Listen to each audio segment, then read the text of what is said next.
નમસ્કાર વિદ્યાર્થી મિત્રો, અગેન આજે આપણે પાઠ 3 ને આગળ વધારીશું. અને પહેલાના વિડીયો લેક્ચરની અંદર આપણે ઇનપુટ એકમ માટે ચર્ચા કરેલી હતી. આપણો પાઠનું ટાઇટલ આવું કંઈક આપવામાં આવેલું છે, ઇનપુટ અને આઉટપુટ એકમ. એમાંથી અને જે પહેલો લેક્ચર આપણો હતો એમની અંદર આપણે ઇનપુટ ડિવાઇસ માટે સ્પેશિયલી ચર્ચા કરેલી કે ભાઈ ઇનપુટ ડિવાઇસ એટલે શું, ઇનપુટ ડિવાઇસનો મુખ્ય ઉપયોગ શું છે, ક્યાં અને કેવી રીતના થઈ શકે છે એમ. તો એમાં આપણે સ્પેશિયલી જે કોમન એક્ઝામ્પલ તરીકે એને કન્સિડર કરીએ તો કીબોર્ડ અને માઉસ જે છે એને આપણે એક કોમન ઇનપુટ ડિવાઇસ તરીકે કન્સિડર કરી શકીએ છીએ. એ જ રીતના keyboard, mouse, point and draw device, scanning device, આવા અલગ અલગ જે આપણે એના ઇનપુટ ડિવાઇસના સાધનો છે એને આપણે આ લેક્ચરની અંદર હજી કન્ટિન્યુ કરવાના છે, બરાબર છે. અને સાથે સાથે આઉટપુટ ડિવાઇસના જે અમુક સાધનો છે એને પણ આપણે આગળ વધારવાના છે, બરાબર છે. તો હવે આપણે આપણા વિડીયો લેક્ચરની અંદર આગળ વધીએ તો છેલ્લે આપણે જ્યારે આના પહેલાના વિડીયો લેક્ચરની અંદર કીબોર્ડ, માઉસ, જોયસ્ટિક અને સ્કેનિંગ ડિવાઇસ માટે ચર્ચા કરતા હતા, અથવા તો જોયસ્ટિક સુધી કમ્પ્લીટ કરાયેલું. સ્કેનિંગ ડિવાઇસમાં સ્પેશિયલી આપણે આ સ્કેનિંગ ડિવાઇસ જે સ્કેનર છે તે અને બારકોડ રીડર જે છે એના માટેની ચર્ચા કરેલી હતી. હવે હજી પોઈન્ટને આપણે પછી કન્ટિન્યુ જ રખાવીએ છીએ. સ્કેનિંગ ડિવાઇસ તરીકે જ આપણે એને કન્સિડર કરી શકીએ છીએ કે જેને OCR તરીકે ઓળખવામાં આવે છે, ઓપ્ટિકલ કેરેક્ટર રીડર. એ પણ એક એવું ડિવાઇસ છે, એક સાધન છે કે જેના દ્વારા ડેટાને શું કરવામાં આવે છે, રીડ કરવામાં આવે છે, બરાબર છે.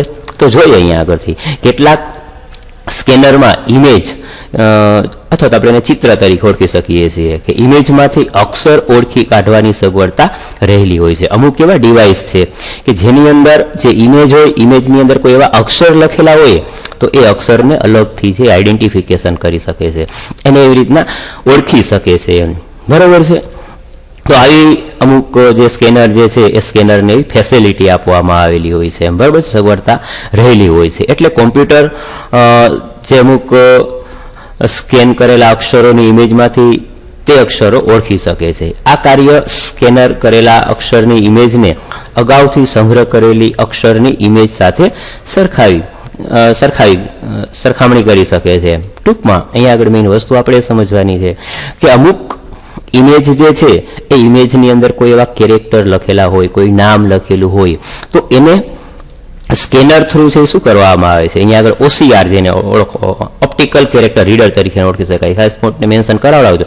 ઘણી વખત એક્ઝામની અંદર સિમ્પલ આવો ક્વેશ્ચન પૂછી શકાય કે ભાઈ OCR નું આખું નામ શું છે, તો ઓપ્ટિકલ કેરેક્ટર રીડર તરીકે આપણે એને કન્સિડર કરી શકીએ છીએ.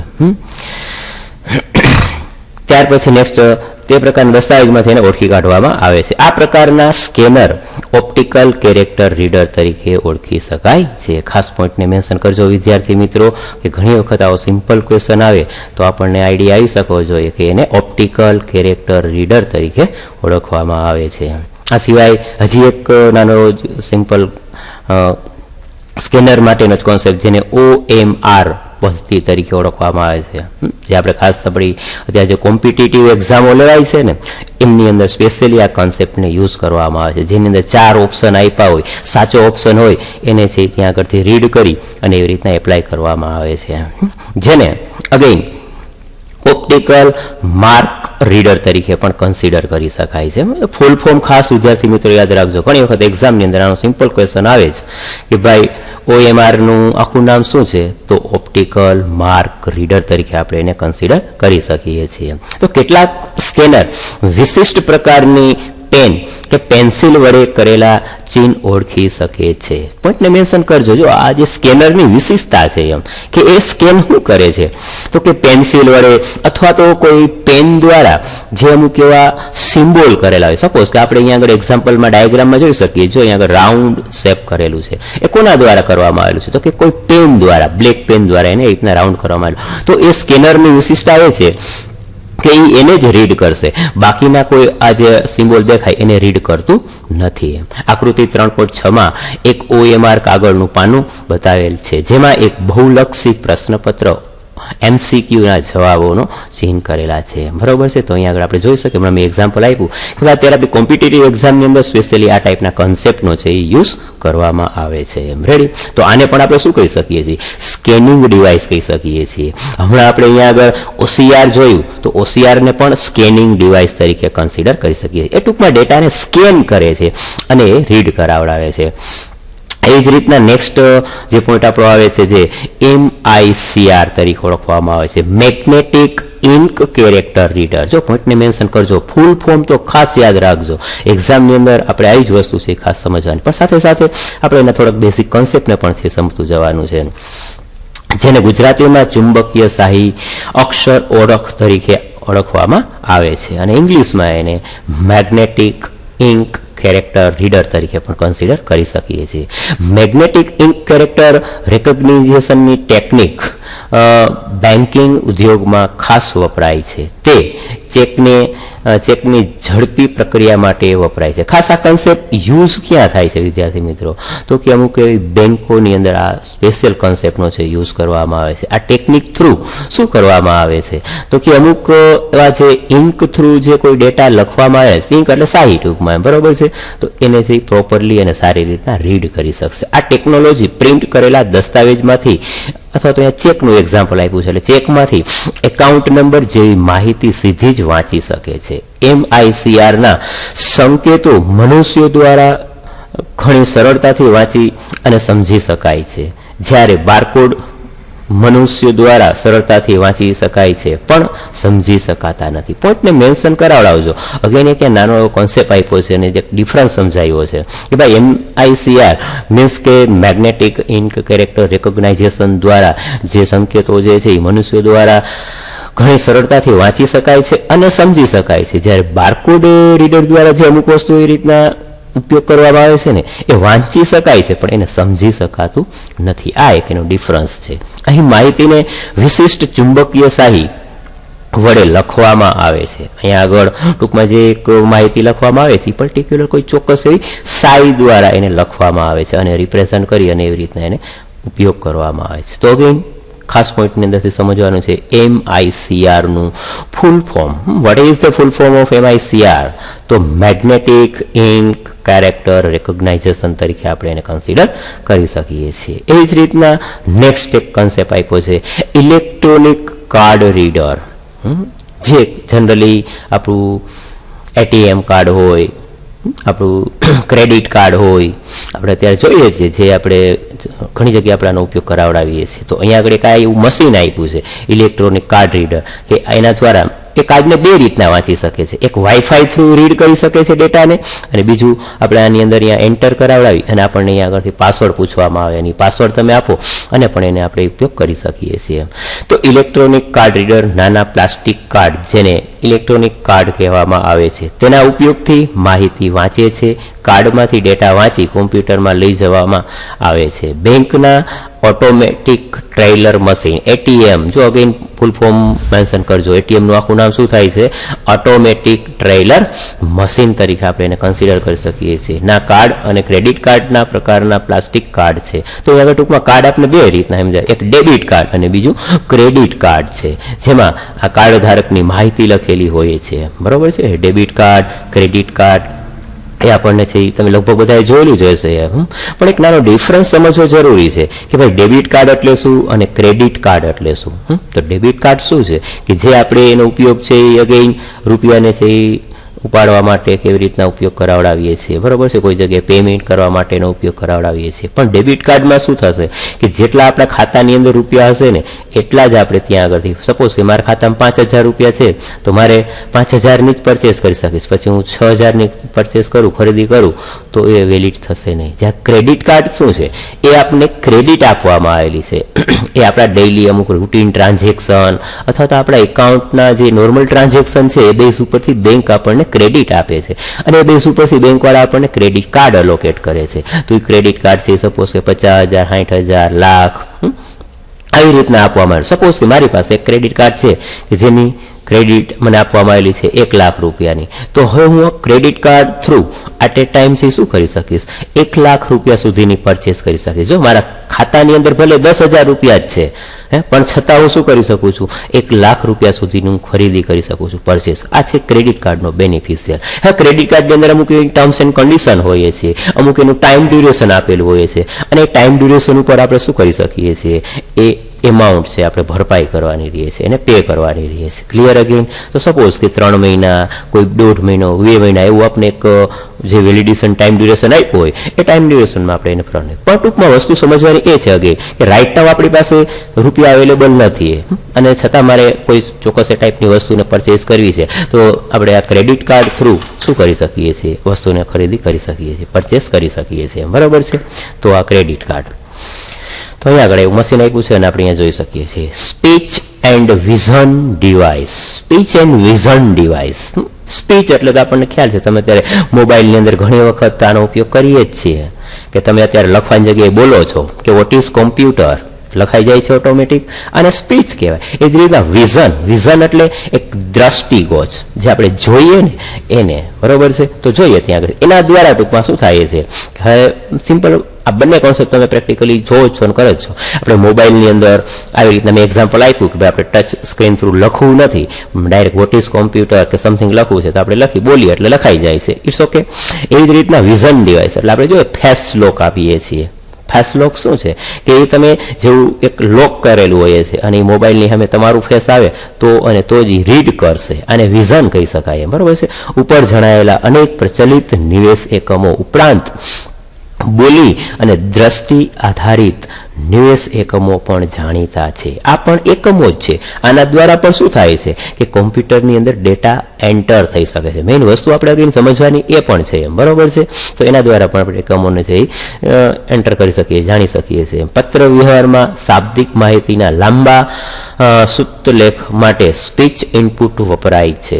શાબ્દિક માહિતી, જેમાં મેં લાસ્ટ ટાઈમ પણ એક એક્ઝામ્પલ આપેલું હતું કે ભાઈ મારે સપોઝ કે 50 પેજનું એક ડોક્યુમેન્ટેશન છે એ લખવું છે, તો 50 પેજ લખવું તો બહુ ટાઈમ કન્ઝ્યુમિંગ થશે, પણ એને હું આવી રીતના ફટાફટ બોલતો જાઉં તો એ ફટાફટ ત્યાં આગળથી લખાતું જાય. એમ રેડી? તો આવી રીતના આપણે એનો ઉપયોગ કરી શકીએ છીએ. તદુપરાંત બોલીને કાર્ય કરતા વાણી ઉપર પ્રક્રિયા કરતી સંપૂર્ણ સ્વયં સંચાલિત પદ્ધતિના વિકાસ માટે પણ સ્પીચ ઇનપુટનો ઉપયોગ થાય છે. ટાઈપ કરીને પસંદ કરીને કે સ્કેન કરીને આદેશ આપવાને બદલે બોલીને અવાજ દ્વારા સીધા જ આદેશ આપી શકાય છે. ધારો કે તમારી પાસે સંપૂર્ણ ઇલેક્ટ્રોનિક ઘર છે, જેના બારણા તમે ખુલ જા સિમ સિમ બોલો અને ખુલી જાય. તો આ એક એક્ઝામ્પલ આપ્યું છે ભાઈ, ઘરના બારણા જે છે એ આપણે એમ એવું એક એની અંદર છે કોડ આપેલો હોય કે તમે ભાઈ ખુલ જા સિમ સિમ એવું બોલો એટલે દરવાજા છે ઓટોમેટિકલી ખુલી જાય. તો આપણે જ્યારે આ ડેટા બેઝની અંદર આને સ્ટોર કરાવડાવીએ ને, તો જે લેંગ્વેજનો અને જે વર્ડનો ઉપયોગ કર્યો હોય એ વર્ડ ત્યારે તમે બોલશો ને ત્યારે પછી આપણી સામે છે એ એપ્લાય થઈ શકશે. બરોબર છે? એ જ રીતના વિઝન, દ્રષ્ટિ કે ઇનપુટ રોબોટમાં વપરાય છે. જનરલી આ વિઝન દ્રષ્ટિ ક્યાં આગળ વપરાય છે? રોબોટિક્સની અંદર. આપણે તે રોબોટિક્સમાં જોવું છે. બરોબર? સ્પેશિયલી પિક્ચરની અંદર આવા ટાઈપના કોન્સેપ્ટ તમે બહુ જોવો છો. જે પ્લેન ચલાવવા અને શસ્ત્રક્રિયા કરવા જેવા જોખમી કાર્યો કરે છે. આ પ્રકારની ઇનપુટ પદ્ધતિ અપંગ અને કોમ્પ્યુટર વાપરવામાં સામાન્ય રીતે મુશ્કેલીઓ અનુભવતા હોય તેવા મનુષ્ય માટે ઘણી ઉપયોગી થઈ શકે છે. જનરલી આ કોન્સેપ્ટ ક્યારે અને કોની હાથે સ્પેશિયલી યુઝ થઈ શકે? તો અહીં આપણે એક એક્ઝામ્પલ અપાયું છે કે ભાઈ કોઈ અપંગ પર્સન છે કે અમુક એને કોઈ ટાઈપનો બહુ પ્રોબ્લેમ છે કે જે ઇઝીલી કોમ્પ્યુટરને ઓપરેટ કરી શકતું નથી. એમ સપોઝ કે એને બંને હાથ જ ન હોય તો એ બચારો પર્સન શું કરી શકે? તો એટ એ ટાઈમ એ આવી રીતના અમુક વસ્તુનો છે ઉપયોગ કરી અને કોમ્પ્યુટરને છે યુઝ કરી શકે છે. બરોબર છે? કેમેરાનો ઉપયોગ પણ ઇનપુટ ડિવાઇસ તરીકે થાય છે. જો કેમેરા આપણે જોઈએ છીએ ને કે આપણે એક ફોટો પાડીએ છીએ એટલે એ ફોટો છે આપણા મોબાઈલની અંદર આવી જાય છે, તો આ એક ઇનપુટ થયું કહેવાય કે આપણો જે ફોટો છે એક મોબાઈલમાં આવી જાય છે. પણ કેવી રીતના આવ્યો? તો કે આપણા કેમેરા થ્રુ. તો એનો પણ એક બેસ્ટ એક્ઝામ્પલ આપણે આપી શકીએ છીએ.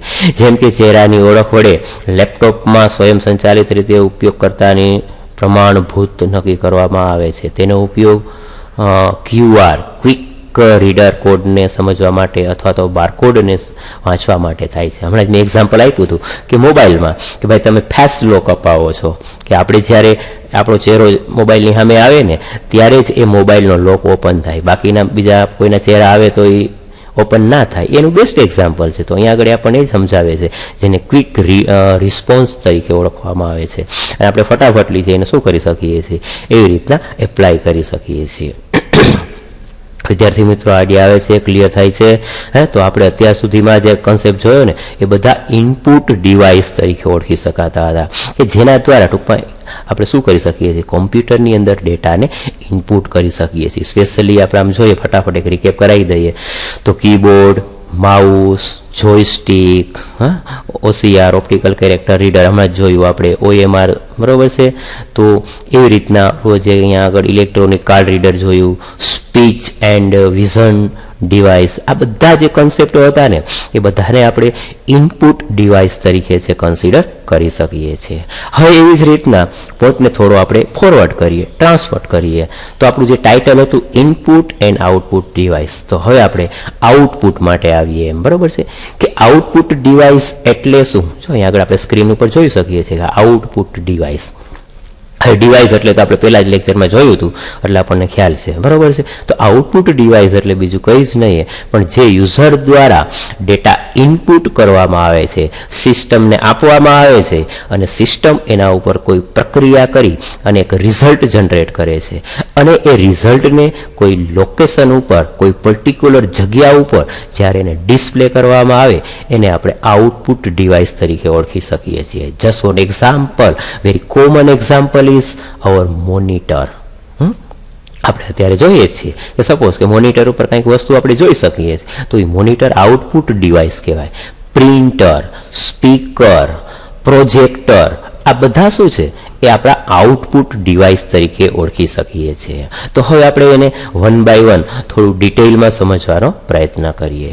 રેડી? તો આઉટપુટ ડિવાઇસ તો અહીં આગળ જોઈએ, ગણતરીઓ કરીને કોમ્પ્યુટર જે પરિણામ તૈયાર કરે છે તે તેના ઉપયોગકર્તાને તો મળતું જ હોય છે. જે એકમો આઉટપુટને ઉપયોગકર્તા સુધી પહોંચાડવાનું કાર્ય કરે છે બરાબર છે તેને આઉટપુટ ડિવાઇસ કહેવામાં આવે છે. ટૂંકમાં અહીંયા આગળથી હમણાં મેં એક્ઝામ્પલ આપ્યું કે કોમ્પ્યુટરને તમે કોઈ ડેટા ઇનપુટ કરાવડાવો છો, કોમ્પ્યુટર એના પર પ્રક્રિયા કરશે, પ્રક્રિયા કરી અને જે રિઝલ્ટ મળે છે એ રિઝલ્ટ છે એ કોના સુધી પહોંચાડવામાં આવે છે, ઉપયોગકર્તા સુધી પહોંચાડવામાં આવે છે. અને જે એકમો દ્વારા આ આઉટપુટને ઉપયોગકર્તા સુધી પહોંચાડવામાં આવે ને તેને આઉટપુટ ડિવાઇસ કહેવાય. કારણ કે હમણાં મોનિટર મેં આપ્યું તો મોનિટર છે આઉટપુટ ડિવાઇસ છે. શા માટે? કે એ આઉટપુટ છે એ ઉપયોગકર્તા સુધી પહોંચાડે છે. પ્રિન્ટરનું એક્ઝામ્પલ આપ્યું, સપોઝ હું 10 પેજની પ્રિન્ટ માટે કમાન્ડ અપાવું છું તો એ 10 પેજ છે પ્રિન્ટરમાંથી નીકળશે એટલે એ ઉપયોગકર્તા એને મેળવી શકશે. રેડી? એ રીતના પ્રોજેક્ટર છે, આ બધા શું છે એ આઉટપુટ ડિવાઇસના એક્ઝામ્પલો છે. તો અહીંયા આગળ સામાન્ય રીતે વપરાતા આઉટપુટ ડિવાઇસમાં મોનિટર અને પ્રિન્ટરનો સમાવેશ કરવામાં આવે. સામાન્ય કોમનલી જનરલી આમ જોઈએ તો મોનિટર અને પ્રિન્ટર છે એનું બેસ્ટ એક્ઝામ્પલ છે. આ સિવાય પણ બીજા ઘણા બધા એક્ઝામ્પલો છે. મેં હમણાં જ કીધું કે ભાઈ મોનિટર, પ્રિન્ટર, પ્રોજેક્ટર, સ્પીકર, અહીંયા આગળ તમને બીજા પણ આપ્યા છે. જુઓ, મોનિટર, પ્રિન્ટર, પ્રોજેક્ટર, પ્લોટર, વોઇસ રિસ્પોન્સર, તો આ બધા જે છે ને એક્ઝામ્પલો છે એ આઉટપુટ ડિવાઇસ માટેના એક્ઝામ્પલ તરીકે આપણે એને કન્સિડર કરી શકીએ છીએ. આઉટપુટ ઉપયોગકર્તા સુધી પહોંચાડવા માટે આઉટપુટ ડિવાઇસને કોમ્પ્યુટર સાથે તાર વગર અથવા તો તાર વડે જોડવામાં આવે છે. હવે આ જે આઉટપુટ છે એ આઉટપુટ ઉપયોગકર્તા સુધી પહોંચાડવા માટે કાં તમારે વાયર સાથે એને કનેક્ટ કરાવવું પડે છે અથવા તો વાયરલેસ ટેકનોલોજીનો પણ ઉપયોગ થઈ શકે છે. પોઈન્ટને મેન્શન કરજો. મેં પ્રિન્ટરનું એક્ઝામ્પલ આપ્યું. હવે પ્રિન્ટર જે છે એ શું છે, આપણે એને જો સાવ અલગથી જેમ પડ્યું હશે તો એ પ્રિન્ટર કામ નહીં કરે, પણ એ પ્રિન્ટરને આપણે આપણા કોમ્પ્યુટર સિસ્ટમ સાથે એને કનેક્ટ કરવું પડે. સપોઝ કે અત્યારે મારી પાસે કોમ્પ્યુટર છે તો એ પ્રિન્ટરને મારે આપણી કોમ્પ્યુટર સિસ્ટમ સાથે કનેક્ટ કરવું પડશે. હવે કનેક્ટ કરવા માટે હું કાં વાયરનો ઉપયોગ કરીશ અથવા તો વાયરલેસ ટેકનોલોજીનો ઉપયોગ કરાવડાવીશ બરાબર, જેને આપણે વાઈફાઈ થ્રુ કે સમથિંગનો ઉપયોગ કર્યો કહેવાય એમ. તો આવી રીતના મેઇન વસ્તુ સમજવાની એ છે કે ભાઈ જે આઉટપુટ ડિવાઇસ છે એ કોમ્પ્યુટરની સાથે કનેક્ટ કરવા પડે છે, અને કનેક્ટ કરવા માટે કાં તમે વાયરનો ઉપયોગ કરાવડાવશો અથવા તો તમે શેનો ઉપયોગ કરાવડાવશો, વાયરલેસ. આપણે કોમ્પ્યુટરની સાથે જે મોનિટર છે તો મોનિટરમાં પણ તમે જોવો છો, જો એક સીપીયુમાંથી કેબલ લઈ અને મોનિટર મોનિટરને લગાવેલો હોય છે. હવે જો આ વાયર તમે કાઢી નાખો ને તો આપણને મોનિટર પર કંઈ પણ જાતની વસ્તુ જોવા મળતી નથી. Clear again? ત્યાર પછી હવે આપણે એને 1 by 1 2-3 જે પોઈન્ટ છે એને સમજવાનો પ્રયત્ન કરીએ. તો પેલું મોનિટર આવ્યું છે, તો અહીંયા મોનિટરનું ચિત્ર પણ તમે જોઈ શકો છો. જુઓ અહીંયા આને મોનિટર કહેવાય એમ, બરોબર છે.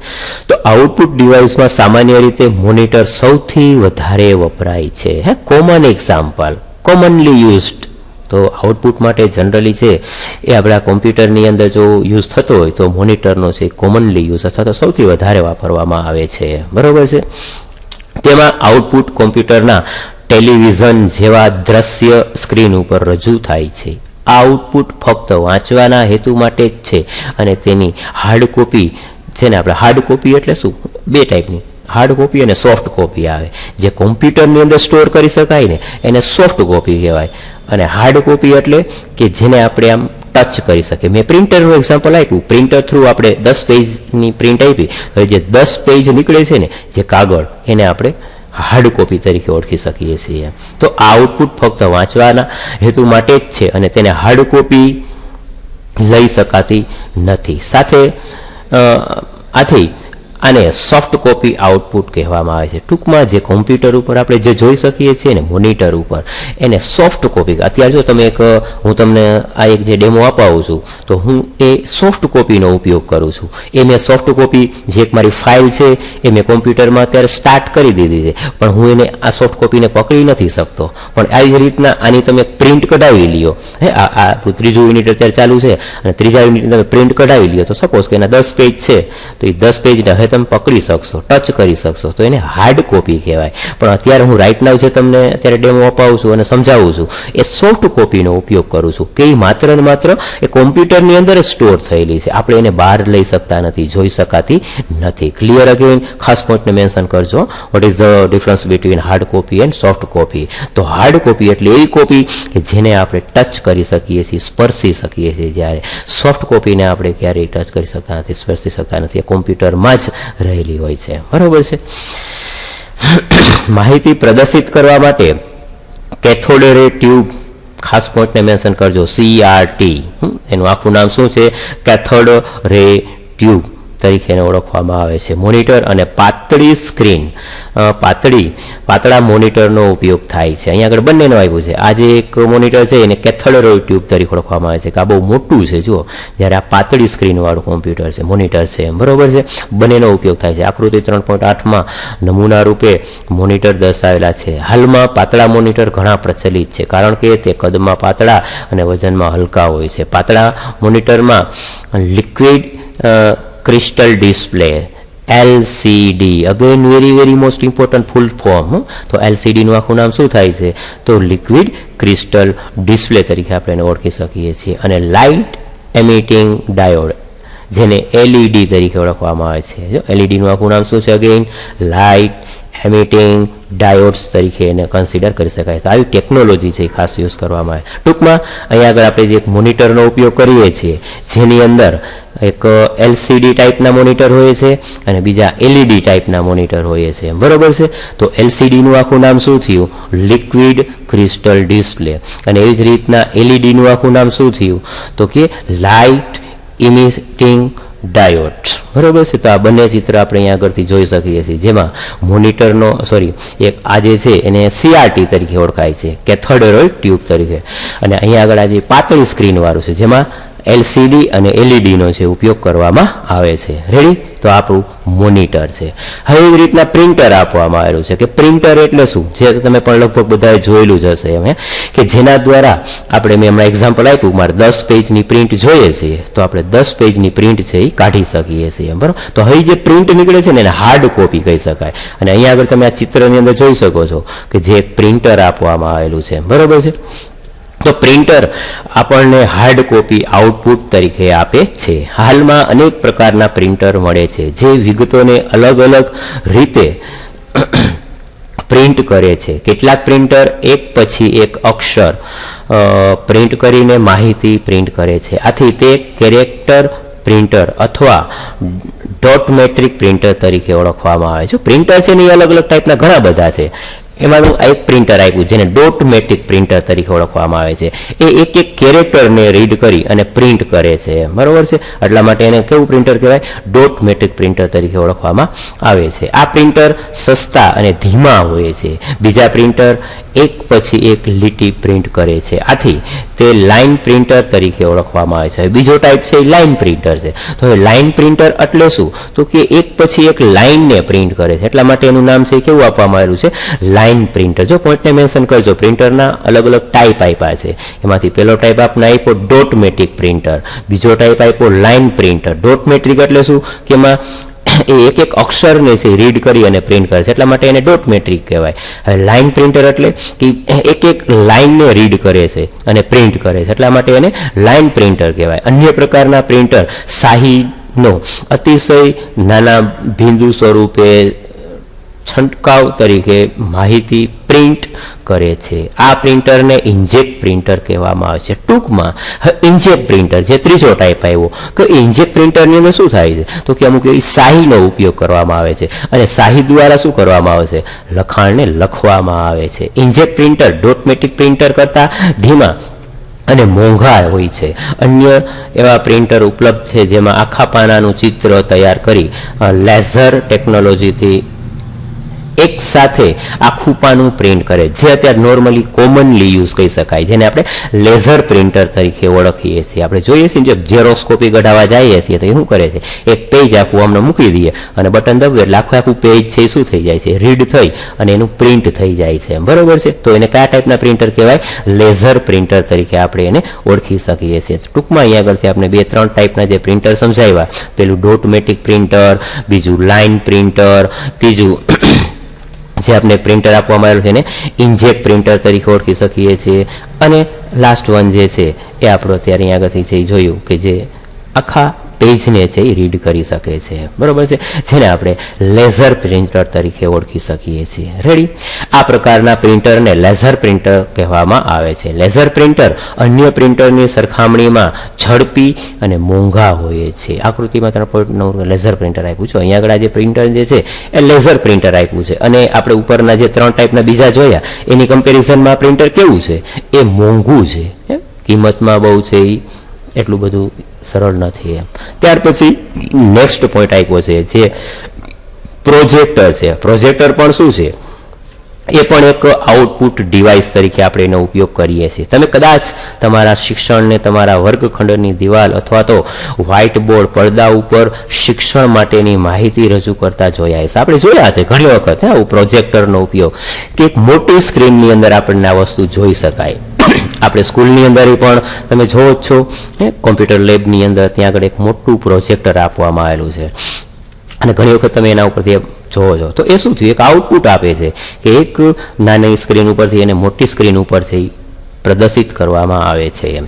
કોમ્પ્યુટરના આઉટપુટને દિવાલ કે સ્ક્રીન જેવી મોટી સમતલ સપાટી ઉપર પ્રોજેક્ટર તરીકે ઓળખાતી આઉટપુટ ડિવાઇસ વડે રજૂ કરવામાં આવે છે. શાબ્દિક માહિતી, ચિત્ર, ધ્વનિ, આલેખ અને એનિમેશનનો ઉપયોગ કરી શૈક્ષણિક માહિતી તૈયાર કરીને સારી રીતના જોવા માટે સમતલ સપાટી ઉપર દર્શાવવામાં આવે છે. આ પ્રકારના પ્રોજેક્ટર જ્ઞાન મેળવવા માટે, માહિતીનું નિર્દેશન કે રજૂઆત કરવા માટે ખૂબ ઉપયોગી છે. રજૂઆત કરવા માટેની આવી માહિતી તૈયાર કરવામાં મદદરૂપ થાય છે. ટૂંકમાં આ પ્રોજેક્ટરનો મુખ્ય ઉપયોગ શું છે એમ તો જનરલી એને અમુક એવા શૈક્ષણિક પર્પઝ માટે સ્પેશિયલી યુઝ કરવામાં આવે છે કે જેના ઉપર આપણે અલગ અલગ ટાઈપની લગભગ ટાઈપની બધી માહિતી જોઈ શકીએ. શાબ્દિક માહિતી, ચિત્ર સ્વરૂપની માહિતી, ધ્વનિ એટલે આપણે અવાજ અને જે પિક્ચરને જોઈએ તે, બરાબર છે, આલેખ ટાઈપના, કોઈ અમુક એવા એનિમેશન ટાઈપના રિલેટેડ છે. તો આ બધા કોન્સેપ્ટોને આપણે આ પ્રોજેક્ટર ઉપર બહુ ઇઝીલી અને સારી રીતના જોઈ શકીએ છીએ. આ પ્રકારના જે પ્રોજેક્ટરો છે સ્પેશિયલી જનરલી છે એ અમુક એ અલગ અલગ ટાઈપની માહિતી મેળવવા માટે, અમુક એ ટાઈપની માહિતીઓને રજૂઆત કરવા માટે, અમુક એવા સ્પેશિયલી સારા પ્રેઝન્ટેશનો છે એને રજૂઆત કરવા માટે સ્પેશિયલી આ પ્રોજેક્ટરનો છે ઉપયોગ કરવામાં આવે છે. અગેન વિદ્યાર્થી મિત્રો સમજાણું હશે કે પ્રોજેક્ટર છે એ શું છે? એક આઉટપુટ ડિવાઇસ તરીકે આપણે એને ઓળખી શકીએ છીએ. એવી જ રીતના એક છેલ્લો પોઈન્ટ આપવામાં આવેલો છે જેને વોઇસ રિસ્પોન્સ તરીકે ઓળખવામાં આવે છે. ધ્વનિના રૂપમાં પ્રતિક્રિયાઓ, અમુક આઉટપુટ આપે. મેં એક સ્પીકરનું એક્ઝામ્પલ કદાચ તમને આપેલું એમ, બરોબર છે. તો અહીંયા આગળથી આ બધા એક અમુક ટાઈપના જે છે એને આપણે આઉટપુટ ડિવાઇસ તરીકે કન્સિડર કરી શકીએ છીએ. કોમ્પ્યુટરના જે ઉપયોગ કરતા મોનિટર, પ્રોજેક્ટર કે પ્રિન્ટર ઉપર આઉટપુટ જોવા કે વાંચવા ઈચ્છતા નથી, તેમની સમક્ષ સંગ્રહ કરેલી ધ્વનિ અને આપેલી શાબ્દિક માહિતીમાંથી રૂપાંતરિત ધ્વનિ રજૂ કરવામાં આવે છે. વિડીયો ગેમ્સ, સ્વયં સંચાલિત જવાબો આપતા યંત્રો, ચેતવણી આપતા યંત્રો અને પૂર્વ નિયોજિત નિશાની દર્શાવતા સિગ્નલ વગેરે જેવા વિનિયોગોમાં વોઇસ ઇનપુટની જરૂરિયાત રહે છે. મેં કઈ વસ્તુ આઈડિયા ના મેં તમને એક સ્પીકરનું એક્ઝામ્પલ આપ્યું કે ભાઈ આપણે જોઈએ છીએ કે જેના દ્વારા શું કરી શકીએ છીએ, આપણે કઈ વસ્તુ જોઈ નથી શકાતી પણ એને સાંભળી શકીએ છીએ. તમે અત્યારે સપોઝ કે આ એક વિડીયો લેક્ચરને જોવો છો, સાંભળો છો, તો એની અંદર પણ એક સ્પીકર છે લગાવેલું છે. જો આ સ્પીકર ન હોત તો તમે આને સાંભળી શકત? પોસિબલ નથી. તો અહીંયા આગળ વસ્તુ એ જ છે કે ભાઈ જોવા અને વાંચવાના બદલે માત્ર ખાલી ઉપયોગ કરતાને શું કરવું છે, એને સાંભળવું જ છે. એને જોવું નથી કે એની અંદર હું લખ્યું છે વાંચવું નથી, એમ માત્ર એને ખાલી સાંભળવું જ છે. તો આ સાંભળવા માટે વોઇસ રિસ્પોન્સર જે એક આઉટપુટ ડિવાઇસ તરીકેનું કાર્ય કરે છે એ ત્યાં આગળ ઉપયોગ કરવામાં આવે છે. સો અગેન વિદ્યાર્થી મિત્રો, અહીંયા આગળ આપણો આ યુનિટ નંબર 3 છે એ કમ્પ્લીટ થાય છે. જે યુનિટની અંદર આપણે 2 પોઈન્ટ સ્પેશિયલી છે એ ભણ્યા, ઇનપુટ અને આઉટપુટ. તો ઇનપુટ ડિવાઇસ એટલે શું અને આઉટપુટ ડિવાઇસ એટલે શું? ઇનપુટ ડિવાઇસમાં કયા કયા સાધનોનો ઉપયોગ કરવામાં આવે છે અને આઉટપુટ ડિવાઇસ માટે સાધનોનો કયો કયો ઉપયોગ કરવામાં આવે છે, એના માટે આપણે સ્પેશિયલી આજના વિડીયો લેક્ચરની અંદર આપણે ચર્ચા કરેલી. આજના વિડીયો લેક્ચરમાં આમ જોઈએ તો આપણે સ્પેશિયલી આઉટપુટ ડિવાઇસના કન્સેપ્ટને છે એ પ્રિફર કરેલો હતો, અને આની પહેલાના વિડીયો લેક્ચરમાં આપણે ઇનપુટ ડિવાઇસને રિલેટેડ ચર્ચા કરેલી હતી. હા વિદ્યાર્થી મિત્રો, again I hope you got this concept properly and very well. So again 1 ને 2 વખત વિડીયો જોશો એટલે તમને 100% આ વિડીયો સમજાઈ જશે. Ready? Thank you for watching this video.